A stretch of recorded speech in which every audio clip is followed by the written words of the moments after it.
미국에서는 한 해 동안에 약 3조 7천억 정도에 해당하는 신경안정제와 수면제를 소비한다고 합니다. 이것은 현대의 많은 사람들이 불안과 공포 때문에 마음의 안정을 잃고 밤에 잠을 이루지 못한다는 것을 보여주는 현상이죠.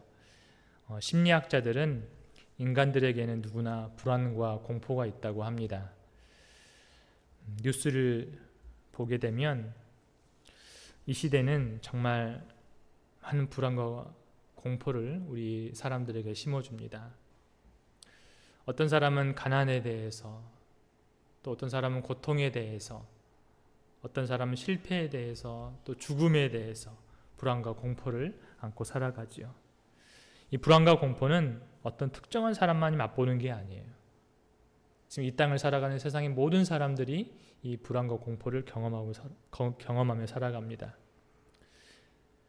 이 시대는 정말로 정치적인 불안, 또 경제적인 불안이 팽배해지고 있습니다. 밖에 나가보면 사장님들은 장사가 안 된다고 아우성치고 있고, 또 직장인들은 고용 불안에 힘들어하고 있습니다. 또 어른들은 어른들대로, 아이들은 아이들대로 굉장히 불안해하는 삶을 살아갑니다. 이런 상황에 있다 보니 반대로 매출이 높아지는 업종이 있다고 해요. 어떤 업종일까요? 복권일까요? 점집이라고 해요. 점집. 많은 사람들이 점을 보러 다닌다는 거예요. 여러분, 요즘 무당이 되려면 학원을 다닌다고 해요. 많은 사람들이 무당이 되기 위해서 무속학원을 다닌다는 거예요.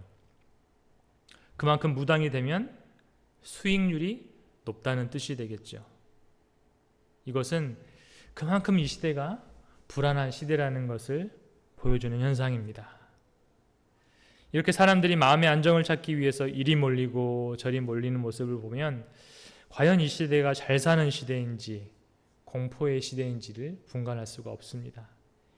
이 AI 시대에 세상은 첨단 과학으로 변형해가는 것 같지만 인간의 삶 깊숙한 곳에는 떨쳐버릴 수 없는 두려움이 있는 것이죠. 사람에게 가장 큰 두려움이 무엇일까요? 이 죽음에 대한 두려움이겠죠. 그래서 한때 이 시진핑과 푸틴, 이 두 독재자의 이야기가 세간을 떠들썩하게 한 적이 있습니다. 기억나실 거예요. 이 두 독재자가 하는 말이 이번 세기 안에 인간 수명 150세대가 열릴 것이다 라고 하는 사람도 있었고, 또 장기 이식을 통해서 오래 살 것이다 라고 하는 사람도 있었죠. 그만큼 권력의 꼭지점에 사는 사람들도 여전히 죽음을 두려워하고 있다는 것입니다. 사람은 어떻게든 죽음을 극복해 보려고 해요. 왜냐하면 두려우니까요. 그래서 생명공학이 많이 발전을 했어요. 여러분, 영노화 프로젝트 아시죠? 이 영노화 프로젝트에 정말 많은 예산들이 쏟아 부어지고 있어요. 정말 조 단위의 예산이 이 영노화 프로젝트에 쏟아지고 있습니다. 쏟아 부어지고 있어요. 그래서 어떤 기업에서는 벌써 올해에 노화를 되돌리는 치료제를 임상실험까지 했다고 합니다. 영원히 살고 싶은 게 우리 인간의 본성이니까요. 이렇게 사람은 어떻게든 죽음의 공포에서 벗어나고 싶어 합니다. 그러나 성경은 무엇이라고 말합니까? 한번 죽는 것은 사람에게 정해진 일이라 라고 말씀하죠. 그 후에 우리는 부활해서 이 부활의 몸을 입고 주님과 함께 영원히 살아가게 됩니다. 우리는 이런 부활의 소망을 갖고 살아가야 할 줄로 믿습니다. 그러므로 어차피 흙으로 돌아가는 우리의 인생, 우리는 죽음에 대한 두려움을 떨쳐버리고 평안을 얻는 삶을 살기 위해서 노력을 해야 할 것입니다. 그 방법이 오늘 우리가 읽었던 본문 말씀 속에 있습니다. 오늘 본문은 선지자 엘리사와 그의 종의 이야기가 담겨있는 본문입니다. 그 당시에는 이스라엘과 아람이 서로 전쟁 중이었어요. 그런데 이상한 일이 일어난 거예요. 이 아람 왕이 이스라엘의 어떤 진영을 공격해야겠다라고 계획을 딱 세우면 이미 그곳에 이스라엘 군대가 진을 치고 있는 거예요. 준비를 하고 있는 거예요. 또 이제 저쪽 지역을 공격을 해야겠다라고 계획을 세우면 이미 그곳에 이스라엘 군대가 가서 준비를 하고 있는 거예요. 그러다 보니까 이 아람 왕이 의심을 하기 시작해요. 이는 분명 우리 신하들 사이에 누가 있다? 스파이가 있다 생각한 거예요. 그래서 이 아람 왕이 신하들 중에 분명 아군과 적과 내통하는 자가 있다고, 아군 중에 적과 내통하는 자가 있다고 화를 내게 됩니다. 그때 어떤 신하가 이제 이렇게 말을 하죠. 열왕기하 6장 12절에 보면 우리 주 왕이여 아니로소이다. 오직 이스라엘 선지자 엘리사가 왕이 침실에서 하신 말씀을 이스라엘의 왕에게 고하니이다. 우리 중에 스파이가 있는 것이 아니라 저 이스라엘 진영 중에 선지자 엘리사가 왕이 침실에서까지 하신 말씀을 다 이스라엘 왕에게 고합니다 라고 말을 하는 거예요. 일이 이렇게 되니까 이 아람 왕이 이제 누구를 죽이려고 하는 거겠어요? 엘리사를 죽이려고 하는 거예요. 그래서 엘리사가 살고 있던 도단성에 자신의 군대를 보내게 되었어요. 그날 밤에 엘리사가 자고 있는 밤에 아람의 군사와 병거가 이 도단성을 에워싸게 됩니다. 이른 아침에 엘리사의 종이 일어나서 바깥을 보았더니 이 아람 군대가 엄청난 군사와 화력을 가지고 그 성읍을 에워싸고 있는 거예요. 이 종이 얼마나 놀랐겠어요. 그래서 급히 엘리사에게 달려가서 내 주여 우리가 어찌하리까 이렇게 탄식하면서 울부짖는 거예요. 엘리사의 종이 얼마나 불안과 공포에 빠졌는지 알 수 있겠지요. 누구라도 그런 상황이 되면 두려움에 빠지게 될 거예요. 하지만 엘리사가 뭐라고 했지요? 그냥 태연하게 이 종에게 두려워하지 말라라고 말을 합니다. 자, 이 상황에서 엘리사의 종은 지금 무엇을 두려워하고 있었을까요? 우리가 만약 그런 상황이 된다면 무엇이 두려울 것 같습니까? 어느 날 자고 일어났는데 이 북한의 군대가 우리 살고 있는 이 지역을 포위하고 있다고 한번 생각해 보세요. 가장 먼저 무엇이 두렵겠습니까? 당연히 죽음에 대한 두려움이 찾아왔을 것이고 지금 자신뿐만 아니라 온 가족이 몰살당할 판이니까요. 그리고 우리가 그동안 살아온 터전이 파괴될 것이 두려웠겠죠. 또 설령 살아남는다고 해도 앞으로 먹고 살아갈 일이 걱정이 되겠죠. 가난의 공포, 또 결핍의 공포가 찾아왔을 것입니다. 그래서 엘리사의 종은 갑자기 닥쳐온 인생의 파괴에 대해서 극도의 공포감을 느끼게 된 것입니다. 지금도 사람들이 두려워하는 것은 죽음과 가난에 대한 두려움, 질병에 대한 두려움, 인간관계에 대한 두려움들입니다. 우리는 우리의 삶의 여건들이 파괴되는 것에 불안을 느끼고 또 공포를 느끼게 되는 것이죠. 이처럼 사람들은 불안과 공포가 환경적인 이런 요인들 때문에 생겨난다고 생각을 합니다. 특정한 환경이 나에게 두려움을 준다고 생각을 해요. 정말 그럴까요? 사실은 그렇지 않습니다. 여러분, 나치 정권하에 있었던 유대인들을 한번 생각해 보세요. 수많은 사람들이 학살당했죠. 또 수많은 사람들이 수용소에 갇혀 있을 때에 많은 사람들이 공포에 떨었습니다. 하지만 몇몇 사람들, 소수의 몇몇 사람들은 그런 환경 속에서도 평화를 유지한 사람들이 있었어요. 우리나라도 마찬가지죠. 일제강점기 때를 생각해 보세요. 한국전쟁 때를 한번 생각해 보세요. 많은 사람들이 그런 환경 속에서 불안하며 공포에 떨었습니다. 하지만 여전히 그 가운데에서도 평화를 유지했던 소수의 사람들이 있었다는 것입니다. 불안과 공포는 환경을 바라보는 시각의 차이에서 오게 되는 것입니다. 똑같은 공고와 고통과 괴로움의 직면에 있어도 어떤 사람은 평안할 수 있고 어떤 사람은 불안해하는 것이죠. 오늘 본문을 보세요. 엘리사와 그의 사환, 그의 종은 똑같은 환경, 똑같은 처지에 있었습니다. 지금 엘리사의 종만 아람의 군대에게 포위된 게 아니었어요. 엘리사도 함께 포위가 된 것이었어요. 그런데 엘리사는 태어나고 불안해하지 않았습니다. 두려워하지 않았어요. 여러분, 베드로를 한번 생각해 보세요. 베드로가 무리를 걸었던 일이 기억나시죠? 예수님을 향해서 바다 위를 걸어갑니다.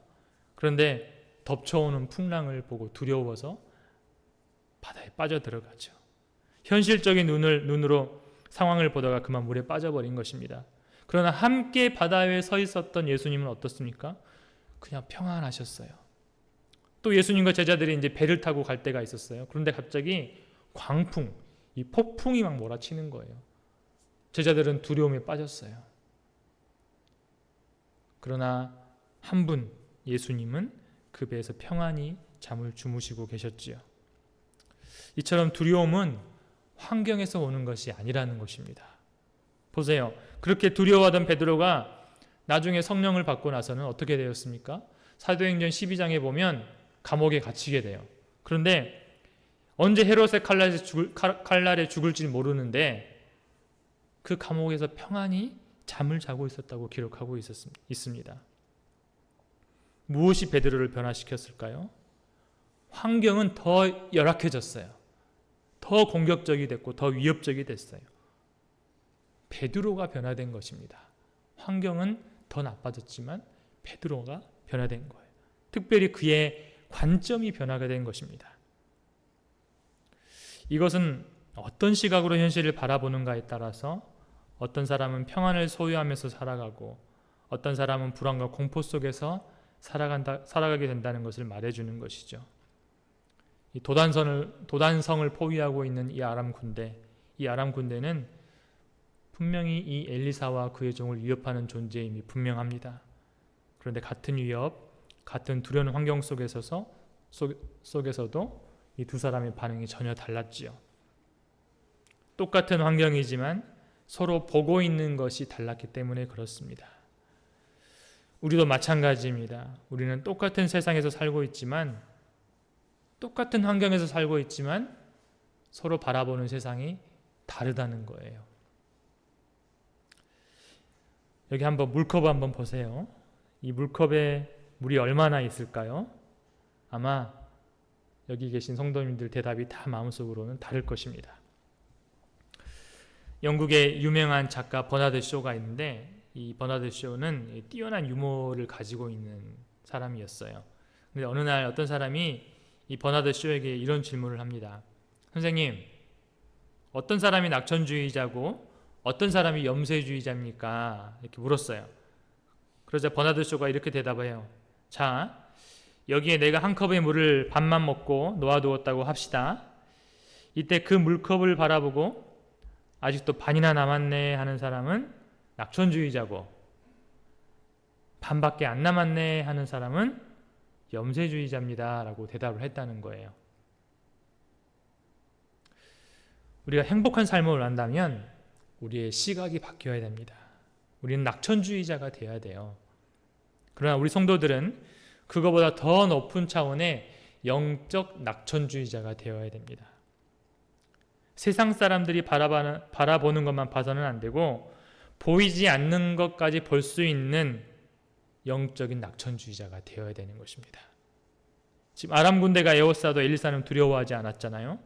엘리사는 똑같은 환경을 보면서도 영적인 시각을 갖고 있었어요. 엘리사는 부정적인 환경 속에서도 자기를 둘러싼 하늘의 천군 천사들을 보고 있었습니다. 불말과 불병거를 보고 있었어요. 자기를 보호하시는 하나님을 보고 있었던 것입니다. 하지만 그의 종은 어떻습니까? 그동안 엘리사와 함께하면서 숱하게 이 엘리사에게 기적을 베푸신 하나님을 경험했을 거예요. 그럼에도 불구하고 지금 그는 하나님의 천군 천사가 아니라, 하나님이 아니라 오직 아람 군대만 보고 있는 거예요. 우리는 이 엘리사처럼 영적인 시각을 가지고 세상을 바라보아야 됩니다. 현실적인 안목으로 세상을 보지 말고 신령한 눈을 떠서 영적인 세계를 바라봐야 된다는 것이죠. 그러면 세상의 문제 뒤에서, 나의 고통 뒤에서, 나의 문제를 해결하기 위해서 나를 에워싸고 계시는 하나님과 하나님의 군대를 보게 될 줄로 믿습니다. 그것을 보는 사람만이 두려움을 극복하고 평안을 누리고 승리할 수 있다는 것입니다. 엘리사가 두려워하는 종을 향해서 이렇게 말을 하죠. 대답하되 두려워하지 말라. 우리가 함께한 자가 그들과 함께한 자보다 많으니라. 엘리사는 이렇게 영적인 눈으로 상황을 바라보고 있었어요. 자기를 에워싸고 있는 아람 군대보다 하나님의 천군 천사가 더 우세하고 위대하다는 것을 보고 있었습니다. 성도는 영적인 눈을 가져야 됩니다. 세상 사람들과 똑같이 보아서는 안 돼요. 물리적인 세상만 바라보면서 살아가서는 안 됩니다. 항상 하나님의 안목, 예수님의 안목을 가지고 영적인 안목으로 세상을 바라봐야 된다는 거예요. 성경을 읽을 때도 마찬가지입니다. 영적인 눈으로 성경을 읽어야 하나님께서 지금 이 세대를 향하여서 말씀하시고자 하는 메시지를 바르게 깨달을 수 있다는 것이죠. 영적인 시각은 곧 믿음의 시각입니다. 영적인 시각을 가지고 믿음의 눈으로 이 세상을 바라보아야만 세상 끝날까지 우리와 함께 하시는 예수님을 볼 수 있다는 것입니다. 이처럼 위를 바라보는 눈, 하나님의 계획을 바라보는 눈, 역사를 주관하시는 하나님의 강력한 의지와 손길을 발견하는 신령한 눈을 소유하시기를 소망합니다. 이 믿음의 눈을 소유하는 것이 이 시대에 우리의 성도들이 갖추어야 할 가장 중요한 무기고 용기이고 소망인 것입니다. 두려움은 믿음이 강할 때 찾아오지 못합니다. 다윗을 한번 보세요. 어린 소년이었던 다윗은 거대한 골리앗 앞에서도 두려워하지 않았습니다. 오히려 그 앞에 당당히 나아가면서 이 할례 받지 않은 블레셋 사람이 누구기에 살아계시는 하나님의 군대를 모욕하겠느냐라고 외치면서 믿음으로 나아가 승리를 하였습니다. 또한 다윗은 시편 3편 6절에서 천만인이 나를 에워싸 진친다 하여도 나는 두려워하지 아니하리라 라고 말을 했고, 또 시편 27편 3절에서는 군대가 나를 대적하여 진칠지라도 내 마음이 두렵지 아니하며 전쟁이 일어나 나를 치료할지라도 나는 여전히 태어나리로다 라고 말을 했습니다. 이처럼 우리가 믿음의 눈으로 주님의 역사하심을 바라보면 우리들을 얽어매고 있는 현실은 아무것도 아니라는 것을 알 수 있게 됩니다. 그런데 이 삶의 문제에서 이 믿음의 눈으로 주님을 바라보기가 쉽지 않아요. 어떻게 하면 우리의 영적인 눈이 열리게 될까요? 우리는 기도해야 되는 겁니다. 기도해야 이 영적인 눈이 열리게 돼요. 오늘 본문 17절 그리고 그 다음에 18절 20절에 보면 엘리사가 기도하여 이르되 라고 시작을 합니다. 엘리사는 슈퍼맨 같은 능력을 갖고 있었던 사람이기 전에 어떤 사람이었냐면 기도하는 사람이었다는 거예요. 기적을 베푸는 사람이기 전에 기도하는 사람이었다는 거예요. 엘리사가 그의 종과 달리 두려워하지 않을 수 있었던 이유는 그가 기도하는 사람이었기 때문에 그렇습니다. 그래서 우리는 엘리사의 기도를 배워야 되는 거예요. 엘리사는 뭐라고 기도합니까? 하나님, 우리를 도와주십시오 라고 기도하지 않았습니다. 엘리사는 하나님, 이미 저를 돕고 계시는 하나님의 손길을 볼 수 있도록 영안을 열어주십시오. 내 눈을 열어 주의 기이한 법을 보게 하여 주시옵소서 이렇게 기도한 것입니다. 엘리사가 17절에서 하나님이여 원하건대 사환의 눈을 열어 하나님의 역사를 보게 하소서라고 기도합니다. 하나님이여 원하건대 사환의 눈을 열어 하나님의 역사를 보게 하소서. 그러자 종이 보기 시작하죠. 온 산에 불말과 불병거가 가득한 거예요. 그들을 보호하고 계신 하나님을 그때서야 보게 된 것입니다. 그때서야 종의 눈에 허상이 깨어지고 종이 실상을 보게 된 것입니다. 실제로 역사를 움직이고 계시는 하나님의 군대를 보게 된 것이죠. 우리도 이렇게 기도해야 할 줄로 믿습니다. 하나님은 우리를 돕는 분이시므로 도와달라고 주님 간절히 도와주십시오 라고 기도하기 그 이전에 나를 돕고 계시는 주님을 보게 하여 주시옵소서. 나와 함께 하시는 주님을 보게 하여 주십시오라고 기도해야 한다는 거예요. 그러면 하나님께서 영안을 열어주셔서 이 시대의 불안과 공포를 피해갈 수 있는 축복의 대로를 발견하게 하실 줄로 믿습니다. 바울도 에베소 교회를 향해서 그렇게 기도를 했어요. 에베소서 1장에 보면 바울이 어떻게 기도하냐면 하나님께서 여러분의 마음의 눈을 밝혀주셔서 믿는 사람들인 우리에게 강한 힘으로 활동하시는 하나님의 능력이 얼마나 엄청나게 큰지를 알게 해주십시오. 이렇게 기도했습니다. 우리도 그렇게 기도해야 합니다. 이 바울의 기도를 제가 인쇄를 했어요. 인쇄를 해서 여기 본당 입구에 보면 거기에 진열을 해 놓았습니다. 이 바울의 기도를 가지고 늘 기도하시기 바랍니다. 믿는 사람들인 우리에게 강한 힘으로 활동하시는 하나님의 능력이 얼마나 엄청나게 큰지를 알게 하소서. 이게 우리가 기도해야 될 제목입니다. 보이는 현실 세계만 보면 불안과 공포뿐이지요. 그러나 보이지 않는 영의 세계를 바라보면 세상을 주관하시고 자기 백성을 눈동자같이 지키시는 하나님을 보게 되고 마음의 평안도 느낄 수 있습니다. 하나님은 우리를 지키시는 분이심을 믿으시는 우리 순전한 교회 성도 되시기를 바랍니다. 1967년에 이스라엘의 6.1 전쟁 들어보셨죠? 6.1 전쟁이 있었어요. 그때 그 당시에 군인들 사이에 떠돌던 비하인드 스토리가 있습니다. 전쟁 중에 미스테리한 일들이 일어났다는 거예요. 이집트 군대가 이제 시나이 반도로 진격을 해서 이스라엘 국경 앞으로 진입을 했어요. 이스라엘을 치려고. 그런데 갑자기 하늘에서 거대한 손이 나타났다는 거예요. 그래서 그 광경이 너무 무서워서 이 이집트 군대가 다 도망가 버리게 됩니다. 또 시나이 반도에서 이스라엘의 한 군인이 자신의 부대를 찾지 못해서 방황을 하고 있었어요. 혼자 막 헤매고 있는데 그때 자신 앞에 수천 명의 이집트 군대를 보게 돼요. 그런데 갑자기 이 이집트의 모든 군인들이 그 병사 한 명을 보고 갑자기 손을 들고 항복을 하는 거예요. 이 이스라엘 군인은 영문을 몰랐어요. 어쨌든 그들을 이제 포로로 이끌고 이 부대로 들어가게 됩니다. 그러니까 부대원들이 깜짝 놀란 거예요. 이 군사 한 명이 이집트의 수천의 군대를 포로로 데려왔으니까요. 그래서 나중에 이 이집트 장교들을 신문을 해보는 거예요. 그랬더니 이집트 장교가 하는 말이 그 군인은 혼자가 아니었다. 수천 명의 천군들이 손에 총을 들고 우리를 쏠 준비를 하고 있었다 라고 고백을 했다는 것입니다. 그렇게 하나님의 도우심 아래 이 짧은 이 6일 동안에 큰 승리를 얻게 되는 것이 바로 6.1 전쟁입니다. 당시 아랍연합국이 몇 명이었냐면 1억 5천 명이었어요. 근데 이스라엘이 몇 명입니까?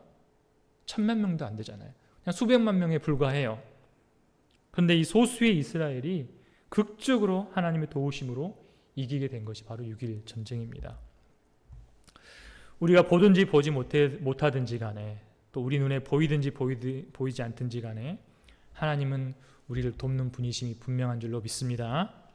여러분, 하나님 우리를 돕고 계시죠? 그러면 우리는 이렇게 기도해야 되는 거예요. 하나님, 우리의 마음의 눈을 밝혀주십시오. 살아서 역사하시는 하나님을 보게 하여 주십시오. 삶의 문제가 너무 강력해 보일 때도 우리를 대신해서 싸우시는 하나님과 하늘의 군대를 보게 하여 주십시오 라고 기도해야 된다는 것입니다. 우리의 영적인 세계를 바라볼 때 우리의 기도는 더 담대해집니다. 박력이 넘치게 되고 또 차원이 높아지게 됩니다. 엘리사의 기도가 그의 사환, 그의 종을 담대하게 했고 나중에 어떻게 됩니까? 이 엘리사가 혼자서 이 아람의 군대 전체를 포로로 끌고 가요. 그리고 왕에게로 데리고 갑니다. 이것이 하나님께서 우리 인생에 보여주시는 전술입니다. 하나님은 우리가 두려움에 쌓여서 애걸복걸하면서 기도하는 것보다 하나님을 향한 믿음이 우리 마음속에 가득 차서 우리를 도우시는 하나님을 보게 해달라는 기도를 기뻐하신다는 것입니다. 그때 하나님께서 우리에게 놀라운 능력을 반드시 나타내 주실 것입니다. 우리의 소속이 어디입니까? 하늘입니다. 하늘에 속한 사람은 땅의 일 때문에 두려워하지 않습니다.